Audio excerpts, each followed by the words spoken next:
Hi hello ನಮಸ್ಕಾರ good morning ಎಲ್ರಿಗೂ. ಇವತ್ತು ನಿಮಗೆ ಬ್ರೇಕ್ಫಾಸ್ಟ್ಗೆ ಏನು ಸ್ಪೆಷಲ್ ಅಂತ ಕಮೆಂಟ್ ಮಾಡಿ. ಇವತ್ತು ನನಗೆ ಬ್ರೇಕ್ಫಾಸ್ಟ್ಗೆ ಏನು ಸ್ಪೆಷಲ್ ಅಂದರೆ ಇಡ್ಲಿ ಮತ್ತು ಉದ್ದಿನ ವಡೆ. ಆ್ಯಕ್ಚುಲಿ ನಮ್ಮ ಮನೇಲಿ ಇಡ್ಲಿ ಮಾಡಿದರೆ ಬರೀ ಇಡ್ಲಿ ಅಷ್ಟೇ. ಇಲ್ಲೂ ಏನಂದರೆ ಹೊರ್ಗಡೆ ಅಂದರೆ ಇಡ್ಲಿ ಕೇಳಿದರೆ ವಡೆ ಕೊಡ್ತಾರೆ.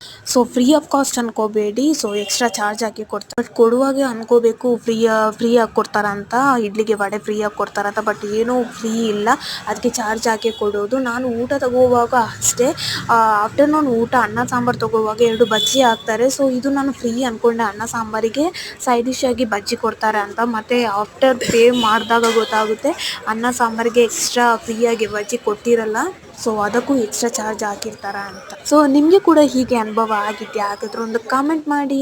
ಮತ್ತು ಇವತ್ತು ನಿಮ್ಮ ಊಟಕ್ಕೆ ಏನು ಸ್ಪೆಷಲ್ ಅಂತ ಕಮೆಂಟ್ ಮಾಡಿ. ಇವತ್ತು ನಂಗೆ ಬಂದು ಇಷ್ಟು ದಿನ ಆದರೂ ಮ್ಯಾಂಗ್ಳೂರು ಊಟನೇ ತಿಂದಿಲ್ಲ. ನಂಗೆ ಮ್ಯಾಂಗ್ಳೂರು ಊಟ ತಿನ್ನಬೇಕು ಅನಿಸ್ತಿತ್ತು. ಅದರಲ್ಲೂ ನನಗೆ ಏನಂದರೆ ಬಾಯ್ಲ್ಡ್ ರೈಸ್ ಊಟ ಮಾಡಬೇಕು ಅನಿಸಿತ್ತು. ಬಾಯ್ಲ್ಡ್ ರೈಸ್ ಇಲ್ಲಿ ಎಲ್ಲೂ ಸಿಗಲ್ಲ. ಇನ್ ಕೇಸ್ ನಮ್ಗೆ ಸಿಗಬೇಕಾದ್ರೆ ನಾವೇ ಕುಕ್ ಮಾಡ್ಕೊಂಡು ತಿನ್ನಬೇಕು ಅಷ್ಟೇ. ಸೊ ಒಂದು ಹೋಟೆಲಲ್ಲಿ ಅಂದರೆ ಮ್ಯಾಂಗ್ಳೂರವರು ಹೋಟೆಲ್, ಸೊ ಅಲ್ಲಿ ಇವತ್ತು boiled rice with fish curry ಸಿಕ್ತು. ನಂಗಂದ್ರೂ ತುಂಬ ಖುಷಿ ಆಯಿತು. ನಾನು ಜಸ್ಟ್ ಹಾಫ್ ಪ್ಲೇಟ್ ರೈಸ್ ತಿಂತೀನಿ, ಬಟ್ ಇವತ್ತು ನಾನು 1.5 ಪ್ಲೇಟ್ ರೈಸ್ ತಿಂದೆ. ಯಾಕಂದರೆ ರೀಸನ್ ಅದೇ, ನಮ್ಮದು ಬಾಯ್ಲ್ಡ್ ರೈಸ್ ಮ್ಯಾಂಗ್ಳೂರ್ ಸ್ಟೈಲ್ ಮತ್ತು ಪ್ಲಸ್ ಫಿಶ್ ಕರಿ. ಸೊ ನಾನು ಇವತ್ತು 1.5 ಪ್ಲೇಟ್ ಊಟ ಮಾಡಿದೆ. ನನಗೇನೆ ಶಾಕ್ ಅನಿಸ್ತು.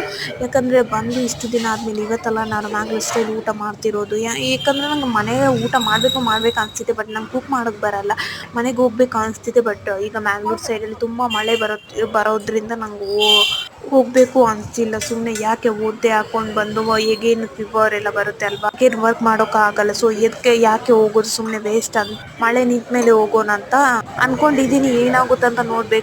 ಮತ್ತು ನನ್ನ ಈ ವಿಡಿಯೋ ಇಷ್ಟ ಆದಲ್ಲಿ ನಿಮಗೆ ಮ್ಯಾಂಗ್ಳೂರ್ ಸ್ಟೈಲ್ ಊಟ ಇಷ್ಟನ ಫಸ್ಟ್ ಹೇಳಿ, ಹಾಗಿದ್ರೆ ಕಮೆಂಟ್ ಮಾಡಿ. ಮತ್ತು ಈ ವಿಡಿಯೋ ಇಷ್ಟ ಆದಲ್ಲಿ ಲೈಕ್, ಶೇರ್, ಸಬ್ಸ್ಕ್ರೈಬ್ ಮಾಡ್ಕೊಳ್ಳಿ. ಎಲ್ರಿಗೂ ಬಾಯ್.